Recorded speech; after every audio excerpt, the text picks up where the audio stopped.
Selama bulan ini kita ada dalam seri khotbah Your Harvest Now. Tuaianmu sekarang. Nah, tuaian itu bicara tentang banyak hal yang baik tentunya. Tuaianmu itu bicara tentang kesembuhanmu, mujizatmu, sukacitamu, sukacita dalam pernikahan, kesatuan keluargamu, keberhasilan, kejayaan. Dan your harvest now, tuaianmu sekarang. Karena itu saya deklarasikan untuk hidup saudara, baik yang di bawah maupun yang di balkoni, dalam nama Yesus, kesembuhanmu sekarang. Jawaban doamu sekarang. Kemenanganmu sekarang. Amin. Nah, secara lebih spesifik, firman Tuhan yang saya mau bagikan sama saudara di bagian ini, judulnya adalah jangan izinkan musuh mencuri tuaianmu. Kita harus sadar di satu sisi Tuhan mau memberikan tuaian. Tapi di sisi yang lain musuh mau merusak tuaian. Mau mencuri, merampas tuaian. Karena itu jangan izinkan segampang itu musuh mencuri tuaian saudara. Jangan izinkan semudah itu dia merampasi dan menghancurkan panen saudara. Kita baca Hakim-Hakim 6 ayat 3 sampai ayat yang ke-6. Setiap kali orang Israel selesai menabur, datanglah orang Midian, orang Amalek dan orang-orang dari sebelah timur lalu maju mendatangi mereka. Berkemahlah orang-orang itu di daerah mereka dan memusnahkan hasil tanah itu. Jadi ada nggak hasilnya? Ada nggak tuaiannya? Ada tuaiannya, tapi dimusnahkan. Ada tuaiannya, ada berkatnya, tapi dihancurkan. Itu yang mereka alami pada waktu itu. Berapa banyak anak Tuhan juga mengalami yang sama dengan mereka. Diberkati oleh Tuhan, tapi berkatnya disabotase oleh musuh. Terima berkat pernikahan, keluarga, tapi kebahagiaannya dirusak oleh musuh. Dikasih karir yang baik, bisnisnya tadinya berjalan baik, pekerjaannya tadinya maju, tapi kemudian iblis melancarkan serangan-serangan untuk memusnahkan hasil panen. Sehingga kejayaannya berlalu, sehingga sinarnya mulai meredup, sehingga tadinya grafiknya naik, sekarang mulai turun. Ini yang mereka alami pada waktu itu. Lanjutkan terlebih dahulu. Sampai ke dekat Gaza dan tidak meninggalkan bahan makanan apapun di Israel, juga domba atau lembu atau keledai pun tidak. Keadaannya susah sekali. Sebab orang-orang itu datang maju dengan ternaknya dan kemahnya, dan datangnya itu berbanyak-banyak seperti belalang. Kita bicara tentang belalang pelahap yang kerjaannya datang dalam hidup kita, berusaha untuk melahap, memakan berkat Tuhan dalam hidup kita. Ya sama seperti iblis, pencuri yang datang untuk mencuri, membunuh, membinasakan. Berapa banyak orang dalam hidupnya sukacitanya dimakan sama belalang pelahap. Masa depannya dimakan sama belalang pelahap, kesehatannya dimakan sama belalang pelahap. Pelayanannya, kelompok selnya dimakan sama belalang pelahap. Berapa banyak orang yang dalam kondisi yang seperti itu. Orang-orangnya dan unta-untanya tidak terhitung banyaknya.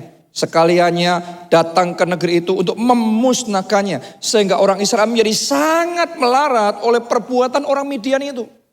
Susah sekali mereka. Mungkin itu yang kau alami, sedih sekali hati saudara. Berat sekali keadaan saudara. Orang Israel sangat melarat. Engkau mungkin sangat susah, sangat terbatas, sangat terpojok. Orang lain mungkin gak tahu. Tapi itu keadaan saudara.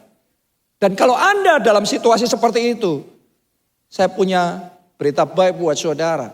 Hari ini Roh Kudus akan bekerja di dalam kehidupanmu. Dia akan melakukan sesuatu di dalam kehidupan saudara. Mari kita lihat kalimat terakhir dari ayat itu. Lalu berserulah orang Israel kepada Tuhan. Saya mau ngomong sama saudara yang dalam keadaan sangat terpojok, sangat terdesak, sangat berat, sangat susah. Ingat baik-baik, masih ada Tuhan yang sanggup mendengar, yang sanggup menjawab doa-doa saudara, yang sanggup melepaskan Anda, yang sanggup memberikan kemenangan kepada saudara, yang sanggup membukakan pintu-pintu yang tertutup dalam hidup saudara. Karena itu, berserulah kepada Tuhan. Cari Tuhan saudaraku. Ibadah seperti ini jangan cuma rutinitas. Dalam ibadah ini kejar Tuhan, cari wajahnya, cari perkenanannya di dalam kehidupan saudara. Amin. Karena kalau saudara mencari Tuhan, Anda akan menemukan Tuhan. Itu yang dialami oleh orang Israel. Mereka berseru, Tuhan jawab dalam bentuk Tuhan pakai seseorang namanya Gideon. Padahal sebenarnya Gideon itu kalau kita ngelihat keadaannya waktu itu nggak cocok sama sekali. Karena Gideon sendiri juga dalam keadaan yang ketakutan. Orangnya minderan, rendah diri, merasa dirinya nggak terkualifikasi, mana bisa, mana mampu. Tapi Tuhan kita tuh ajaib sekali. Seringkali yang dia pilih justru orang yang merasa paling tidak bisa. Tuhan kasih kekuatan paling besar untuk memanifestasikan kuasanya lebih besar. Jadi kalau ada di tempat ini, saudara yang ada dalam keadaan paling tidak bisa, paling berat, paling terbatas. Secara kesehatan Anda terbatas, secara koneksi Anda terbatas, secara modal finansial Anda terbatas. Saya mau ngomong sama saudara, Tuhan pilih saudara. Tuhan punya rencana yang besar dalam hidup saudara. Dan Tuhan ngomong sama Gideon, engkau pahlawan yang gagah berani. Gideon jangan biarkan musuh itu merajalela, merusak panen, mencuri panen. Gideon engkau pahlawan yang gagah berani, maju perangi mereka, kalahkan mereka. Rebut kembali panenmu, rebut kembali kemerdekaanmu. Saya mau ngomong sama saudara dalam hidup kita. Kalau kita tidak berani bangkit, tidak memberanikan diri untuk berperang balik, maka banyak hal akan direbut dari kita. Tapi saya punya berita baik buat saudara. Hari ini saya datang sebagai hamba Tuhan menyampaikan pesan profetik ini sama saudara. Akan ada seseorang di tempat ini, hal-hal yang sempat hilang, dirampas, dicuri oleh musuh, Tuhan akan kembalikan bagi saudara. Kesehatanmu akan dikembalikan oleh Tuhan. Saat saya ngomong seperti ini, tiba-tiba Tuhan taruh di hati saya, ada seseorang di tempat ini kehilangan rumahnya, kehilangan asetnya, tapi itu pun Tuhan kembalikan. Mungkin Anda nggak tahu caranya gimana, saya juga nggak tahu caranya seperti apa, tapi Allahmu berkuasa dan Dia sanggup untuk mengembalikan itu. Kok pas seperti ini Tuhan taruh lagi di hati saya, ada seseorang di tempat ini yang kejayaannya akan dikembalikan oleh Tuhan. Dulunya Anda jaya, tapi kemudian sempat hal-hal terjadi dalam hidup saudara sehingga Anda turun. Mulai meredup. Tapi mulai detik ini, dengan kuasa firman Tuhan, saya lepaskan kuasa Allah atas hidup saudara. Kejayaan itu kembali. Ayo katakan amin. Tepuk tangannya yang lebih meriah lagi buat Tuhan kita. Saya juga berdoa, kesehatanmu dipulihkan oleh Tuhan. Semua yang iblis musuh, iblis curi, musuh ambil dari hidup saudara, semua panenmu itu kembali. Karena itu bangkit, ayo bangkit. Ayo berjuang kembali, rebut kembali kesehatanmu, rebut kembali, usahakan kembali kesatuan keluargamu, kebahagiaan di dalam pernikahan saudara. Amin. Kita akan melihat ya, kalau kisahnya nanti lebih jelas lagi, yang kedua ini adalah kisah tentang Daud. Di Siklak, masih ingat gak saudara kisah itu? Daud baru pulang perang ke perkemahannya. Dia pikir dia akan ketemu sama istri dan anak-anaknya. Ternyata mendekati, kaget dia. Perkemahannya sudah dibakar habis. Hangus semuanya. Kemudian harta benda mereka diambil semua. Istri dan anak-anaknya Daud ditawan. Istri dan anak-anak orang-orangnya Daud ditawan. Itu pukulan kenceng sekali. Dalam sekejap mereka kehilangan segalanya. Panennya dicuri oleh musuh. Dan mereka syok berat. Alkitab mencatat mereka menangis sampai tidak bisa lagi menangis. Ada seseorang di tempat ini, orang lain pikir Anda baik-baik saja. Tapi Anda sedang hancur hati. Anda kalau di kamar nangis sudah nggak tahu lagi apa yang harus Anda buat dengan keadaanmu sekarang. Karena seolah-olah Anda ngelihat kanan kiri, Anda ngelihat depan belakang, semua jalan tertutup buat hidup saudara. Keadaan Daud dan orang-orangnya pada waktu itu menangis sampai tidak bisa lagi menangis. Sesak hati mereka. Mungkin sesak hatimu pada saat ini. Tapi yang luar biasa dalam kondisi seperti itu, Daud melakukan sesuatu yang istimewa sekali. Yang membuat di kemudian waktu, apa yang dicuri oleh musuh bisa kembali lagi. Dicatat dalam Alkitab, Daud menguatkan kepercayaannya kepada Tuhan Allahnya. Anda mau kesehatanmu balik? Anda mau kejayaanmu balik? Nama baikmu balik? Kesuksesanmu balik? Bangkit dalam iman. Ayo kuatkan hati saudara, teguhkan hati saudara. Kalau Anda tetap dalam keadaan hopeless, putus asa, lemah, seperti orang-orangnya Daud waktu itu, gak ada harapan untuk yang hilang bisa kembali. Pemulihan terjadi, dimulai imanmu bangkit terlebih dahulu. Karena itu saya mau ngomong sama saudara, kuatkan, teguhkan hati saudara. Amin. Ketika Daud menguatkan hatinya, kepercayaannya kepada Tuhan Allahnya, Tuhan mulai bicara sama Daud. Tuhan mulai mengurapi Daud. Tuhan mulai memberikan kekuatan yang baru sama Daud. Saya percaya Anda juga sedang terima kekuatan yang baru dari Tuhan saat ini. Dan kemudian Tuhan suruh Daud, Daud kejar itu. Kejar musuh-musuh itu. Perangi mereka, rebut kembali semua yang mereka ambil. Dan Daud menguatkan orang-orangnya. Mereka maju berperang, mereka kalahkan orang Amalek. Dan kemudian mereka dapatkan kembali semua yang hilang kembali. Anda baca di dalam 1 Samuel 30 ayat yang ke-19. Tidak ada yang hilang pada mereka. Padahal belum terlalu lama semuanya hilang. Mungkin saat semuanya hilang, Daud secara manusia akan ngomong, yang penting istri dan anak-anak balik aja sudah cukup. Tapi ternyata ketika Tuhan memulihkan, ditulis, tidak ada yang hilang. Semua yang sempat hilang kembali. Ayat ini jadi rema di dalam hidup saudara. Semua yang sempat hilang, semua yang dicuri oleh musuh kembali. Yang percaya katakan amin, tepuk tangannya boleh yang paling meriah buat Tuhan kita. Tidak ada yang hilang dalam hidupmu. Lanjutkan lagi. Dari hal yang kecil sampai hal yang besar, sampai anak laki-laki dan anak perempuan, dan dari jarahan sampai segala sesuatu yang telah dirampas mereka, semuanya itu dibawa Daud kembali. Berarti pemulihan terjadi. Ayat yang ke-20. Daud mengambil segala kambing domba dan lembu, semuanya itu digiring mereka di hadapannya, serta berkata, inilah jarahan Daud. Pahamkah saudara, jarahan Daud ini bukan jarahan harta bendanya sendiri yang sudah hilang. Kenapa saya ngomong begitu? Karena musuhnya ini bukan hanya merampasi perkemahannya Daud. Banyak perkemahan kelompok-kelompok yang lain diperangi dan dirampasi sama mereka. Jadi harta bendanya banyak sekali yang dibawa oleh orang-orang Amalek ini. Artinya ketika Daud bisa mengalahkan orang Amalek itu, bukan cuma harta bendanya balik. Harta benda banyak kelompok yang lain sekarang jadi milik Daud.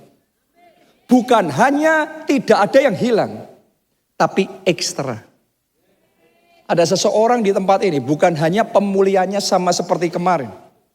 Extra blessing, extra miracles, extra favor, extra victories. Tuhan akan kerjakan kalau engkau percaya. Terjadi. Kalau engkau percaya, terjadi. Saya sedang melepaskan kuasa Allah sehingga sesuatu terjadi dalam hidup saudara. Khotbah ini bukan tentang khotbah bahasa yang puitis yang menyenangkan. Khotbah ini tentang kuasa Allah mengembalikan apa yang sempat hilang, apa yang dicuri musuh kembali. Tepuk tangannya pula yang paling meriah buat Tuhan kita. Ada KKS yang kelompok selnya kandas. Hari ini saya deklarasikan kembali. Kelompok sel itu dipulihkan kembali, bangkit kembali. Pelayanan Anda dipulihkan kembali, bangkit kembali. Semua yang dicuri oleh musuh kembali. Even better, extra, lebih baik lagi. Ya, jadi jangan lemah hati, jangan putus asa, jangan izinkan musuh mencuri dan seenak itu dia saja mendapat, rebut kembali itu saudara.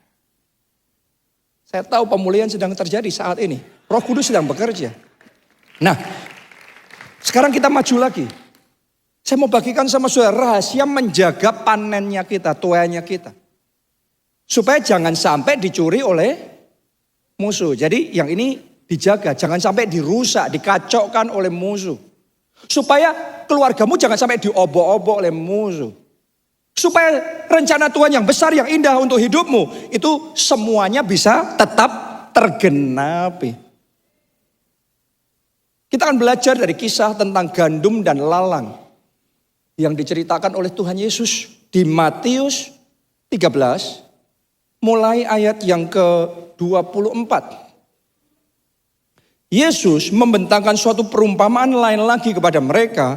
Katanya, hal kerajaan surga itu seumpama orang yang menaburkan benih yang baik di ladangnya. Masing-masing dari kita punya ladang kehidupan kita masing-masing. Dan di dalam ladang kehidupan kita, pasti kita maunya menabur benih yang baik. Kita maunya mengupayakan hal yang baik, perjuangan yang baik, doa yang baik. Kenapa? Karena kita inginnya ada tuaian yang baik. Saya yakin para orang tua kepenginnya punya anak yang baik, keluarga yang baik. Saya percaya Anda mau punya kesehatan yang baik, masa depan yang baik, pelayanan yang baik, dan semua hal yang baik di dalam ladang kehidupan kita. Tapi Anda harus tahu, kita maunya gitu. Seringkali kita harus sadar, ada pihak yang gak mau kita dapat yang baik. Kadang-kadang sebagian orang Kristen naif dan berpikir dunia ini isinya semuanya baik. Tapi mari saya ajak saudara lihat ayat yang ke-25. Ditulis begini. Tetapi pada waktu semua orang tidur. Saat saudara tidur, Anda bisa waspada apa tidak? Itu di momen kita gak siap. Di momen kita nggak ngerti. Di momen kita nggak ready. Di momen mungkin kita sedang selip. Melakukan kesalahan, kepleset, salah ngomong, salah keputusan. Di momen kebodohan kita. Di momen kita lengah. Ini dicatat. Waktu semua orang tidur. Lihat ini. Datanglah musuh. Tidak semua orang di sekeliling saudara itu teman. Anda harus ngerti, ada roh-roh jahat, ada penghulu-penghulu di udara. Kadang dia akan bekerja melalui situasi, kondisi tertentu. Kadang-kadang sorry ngomong, termasuk melalui orang-orang tertentu. Ditulis, lalu datanglah apa? Musuhnya menaburkan benih lalang di antara gandum itu, lalu pergi. Perhatikan ke sini. Kita naburnya gandum, tapi musuh naburnya lalang. Kita maunya yang baik, mengupayakannya yang baik, tapi musuh berusahanya mengacaukan. Itu yang terjadi. Karena itu saya mau ngomong sama saudara, waspada.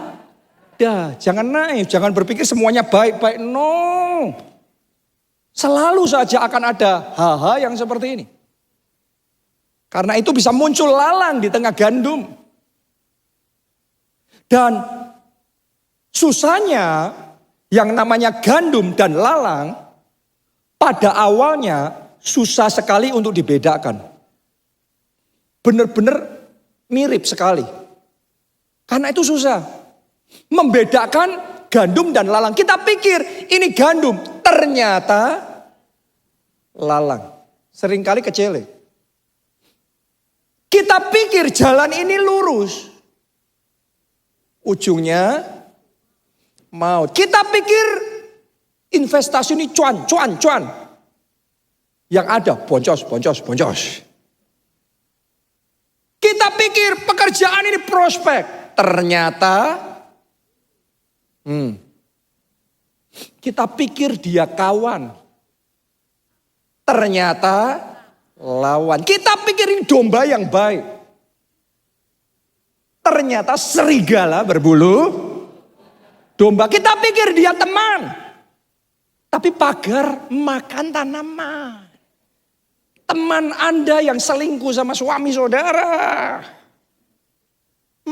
Berapa banyak orang dimakan oleh orang kepercayaannya sendiri. Itu pengalaman pribadi saudaraku yang sangat menjiwa.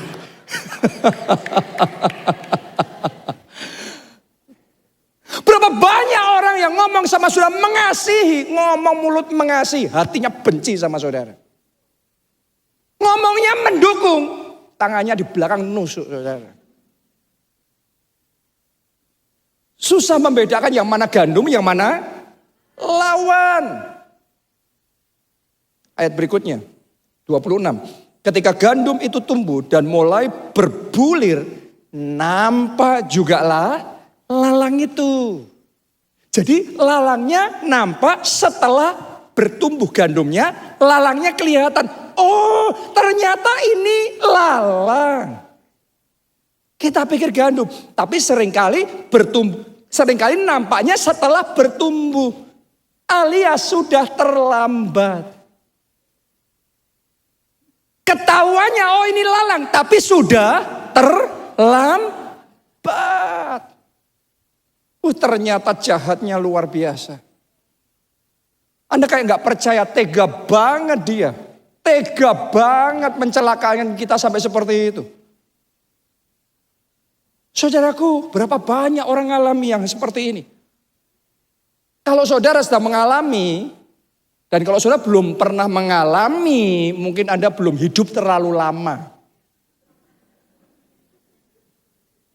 Atau saudara mungkin hidup di istana indah yang dipagari sama orang tua saudara, sehingga Anda belum sempat mengalami asam garam dunia. Tapi kalau saudara hidup di dunia real, selalu akan ada lalang di tengah-tengah gandum. Pertanyaannya apa yang harus kita lakukan dalam keadaan seperti itu? Ayat berikutnya. Maka datanglah hamba-hamba Tuan ladang itu katanya kepadanya dan berkata, Tuan, bukankah benih baik yang Tuan taburkan di ladang Tuan? Dari manakah lalang itu? Jawab Tuan itu, seorang musuh yang melakukannya. Dia kenal orang itu, tapi dia ngomong, ini musuh ini. Seorang musuh yang melakukannya. Lalu berkatalah hamba-hamba itu kepadanya, jadi maukah Tuan supaya kami pergi mencabut lalang itu? Kan sekarang sudah ketahuan, oh ini lalang, cabut aja. Mungkin itu yang Anda alami sekarang. Ternyata ini kuntilanak. Pangkas. Ternyata ini Yudas Iskariot, Absalom pengkhianat, hajar. Mungkin saat ini Anda sedang dalam keadaan yang jengkel. Orang Prancis ngomong getem-getem. What is getem-getem, Bu?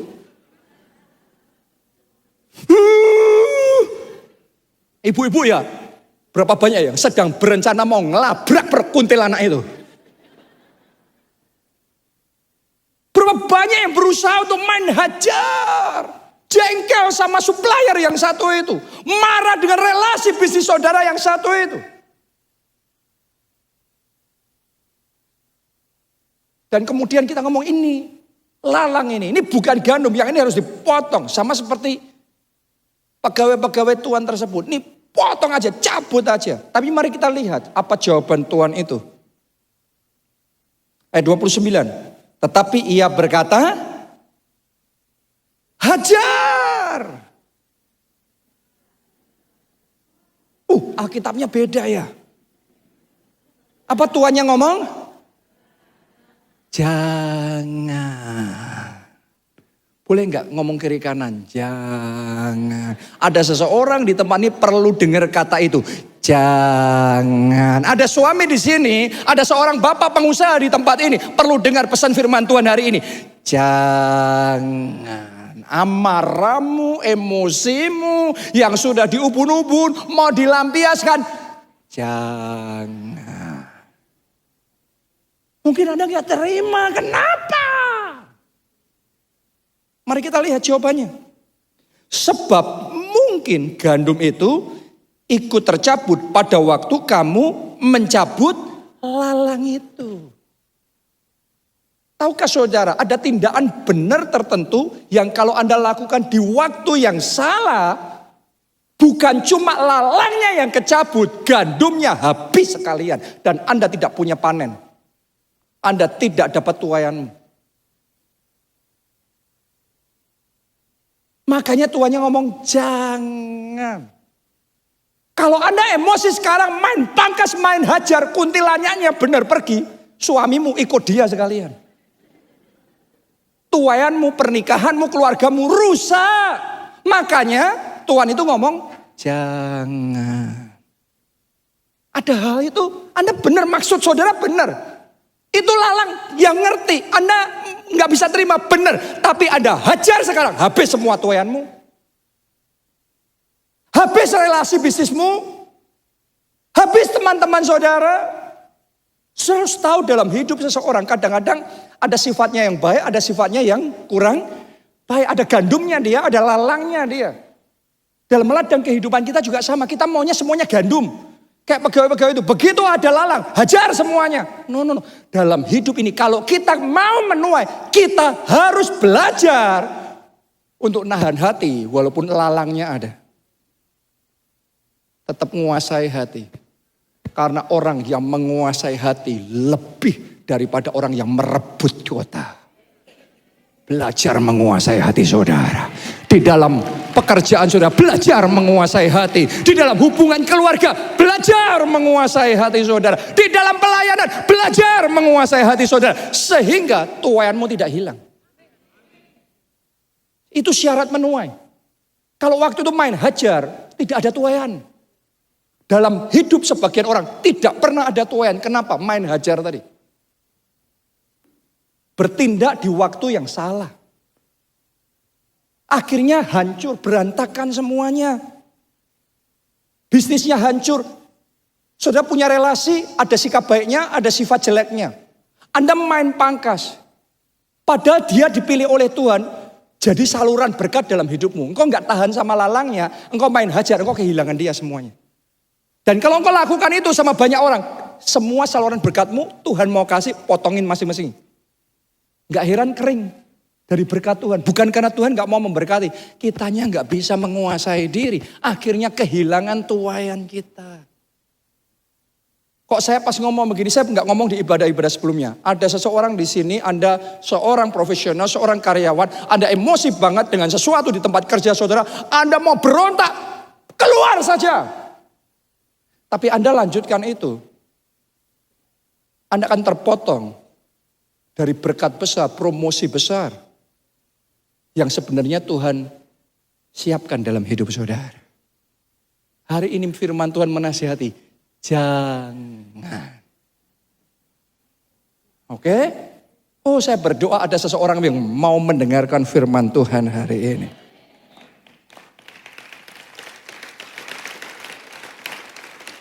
Ayat 30. Biarkanlah. Tuhan tuh ngomong ini, biarkanlah. Biarkanlah. Sekarang biarkanlah.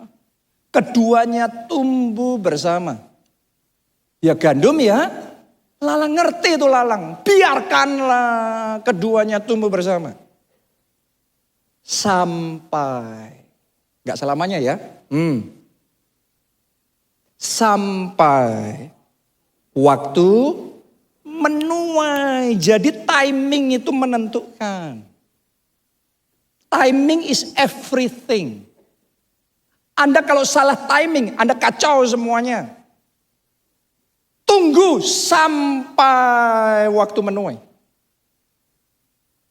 Pada waktu itu, bukan waktu sebelumnya. Jangan kecepatan. Tapi pada waktu itu, aku akan berkata kepada para penuai, kumpulkanlah dahulu lalang itu, dan ikatlah berkas-berkas untuk apa? Dibakar. Padahal tadinya Tuhan yang ngomong, jangan. Sekarang bakar. Jadi tidak selamanya jangan. Segala sesuatu ada waktunya. Kalau Anda lakukan itu, lihat ini kalimat terakhir. Kemudian kumpulkanlah gandum itu ke dalam lumbungku. Artinya ada panen untuk hidup saudara.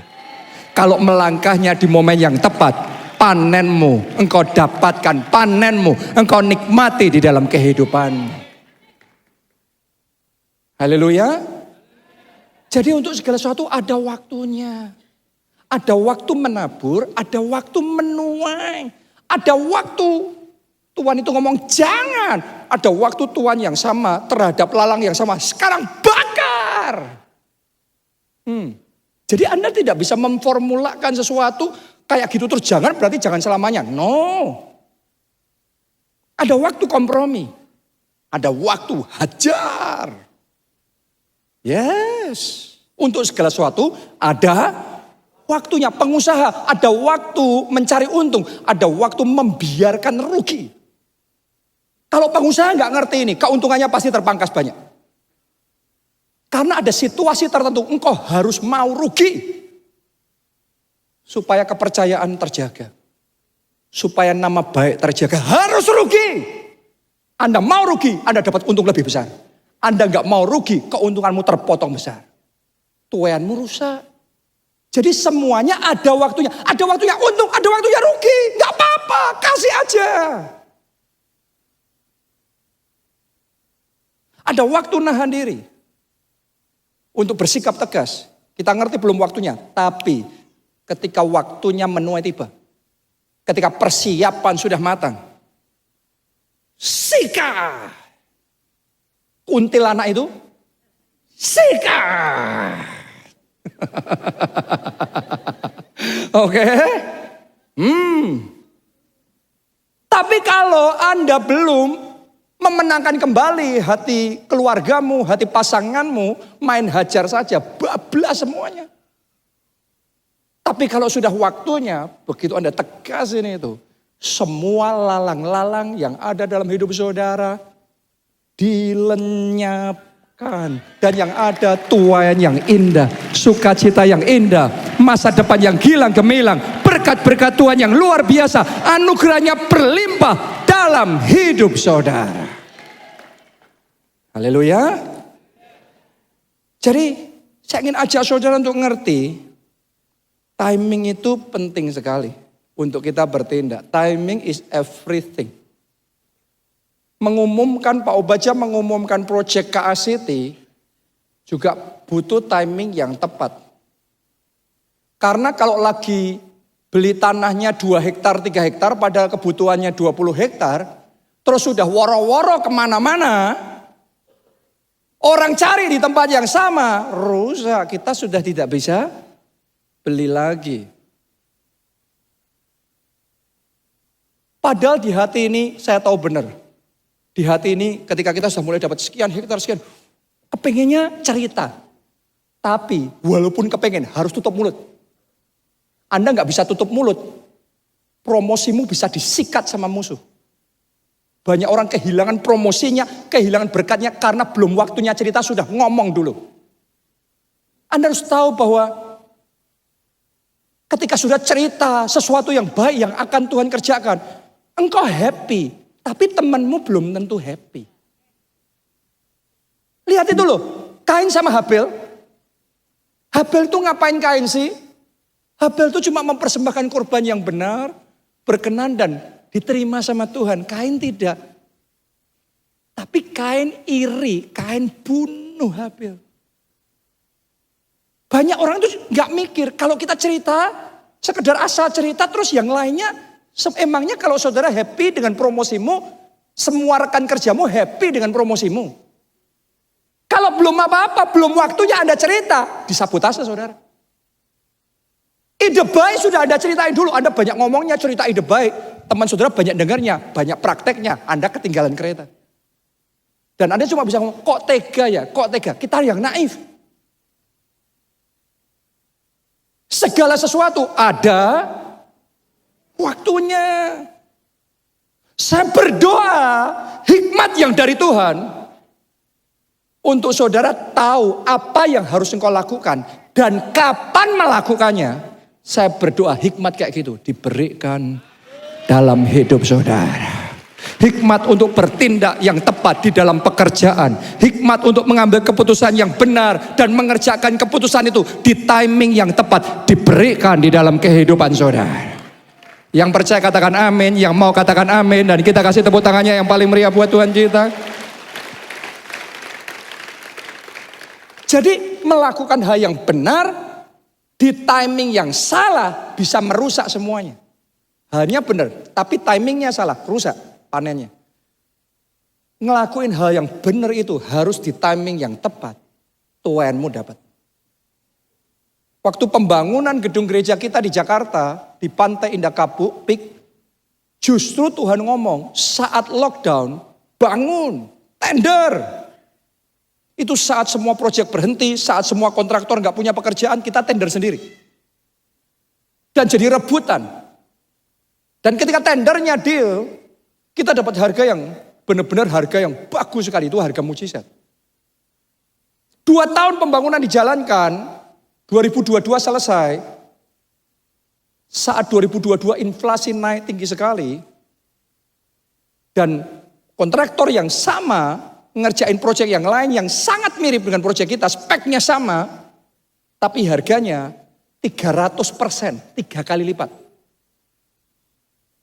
Proyek yang sama, kalau saya nggak nunggu waktunya Tuhan, nggak ngerti timingnya Tuhan, bertindaknya telat, nunggu 2 tahun kemudian, saat inflasi tinggi-tingginya, kita masuk, berarti proyek yang sama kita harus bayar 3 kali lipat. Yang harusnya bisa jadi mangkrak kalau salah timing. Padahal proyek Tuhan. Tapi butuh melangkah di waktu Tuhan. Saya berdoa sekali lagi kepekaan untuk ngerti waktunya Tuhan itu diimpartasikan dan diberikan di dalam hidup saudara. Amin. Haleluya. Mesti ngerti apa? Waktunya Tuhan. Kapan? Jangan kecepatan, jangan kelewatan. Precise momennya Tuhan. Dan buat saya bulan Oktober ini ada sesuatu yang istimewa. Karena ini kita sedang launching album lagu rohani dari gereja kita. Dari KA Worship. Mungkin saudara gak sadari ya. Tapi kemarin Yusi kan dahsyat sekali itu. Itu Yusi paling luar biasa yang kita pernah alami dalam sejarah gereja kita sampai dengan tahun ini. Dan salah satu lagu yang andalan yang jadi berkat menjamah banyak orang itu lagu Pengharapanku. Pertolonganku datang darimu, pengharapanku hanya padamu. Itu lagu benar-benar dipakai Tuhan menjamah hati banyak orang. Sampai-sampai saya mendengar kesaksian-kesaksian orang-orang yang nanti usai ibadah ini Anda boleh ke YouTube, ketik Pengharapanku KA Worship. Anda dengerin di situ. Saya sudah dengar cerita-cerita orang yang dengerin itu. Gak tahan hati ini. Air mata mengalir. Karena itu Roh Kudus menjamah luar biasa. Itu lagu jadi berkat luar biasa. Itu kita recordingnya pas momen puncak UC. September kemarin. Tapi Oktober nih timing yang tepat untuk launchingnya. Oke. Kenapa saya ngomong begitu? Karena di bulan Oktober nih banyak hal, momen yang istimewa. Hari Jumat kemarin 13 Oktober, gereja kita di Jogja ngadain prophetic worship night. Dan itu penuh sesak luar sampai nggak cukup luber-luber di luar harus dipasangin kursi semuanya. Begitu lagu pengharapan itu dinaikkan, lawatan Roh Kudus bekerja luar biasa. Tuhan jamah hati banyak orang. Makanya Anda nanti lihat di YouTube itu. Anda lihat, Anda dukung KA Worship di gereja kita. Anda likes, Anda komen, kasih kesaksian saudara di situ. Anda sharekan sama teman-teman saudara. Dan kemudian waktu kelompok saya, kalau boleh ya saya ajak di kelompok saya nyanyiin lagu itu. Nyanyiinnya sambil recording gini. Terus postingkan di sosial media saudara. Postingkan di sosmedmu dan kemudian tagkan ke akun saya JSM atau Pak Obaja atau Pastor Nita atau KA Worship. Mari kita berdoa bersama. Lagu ini gereja kita jadi berkat. Untuk Indonesia jadi berkat. Amin.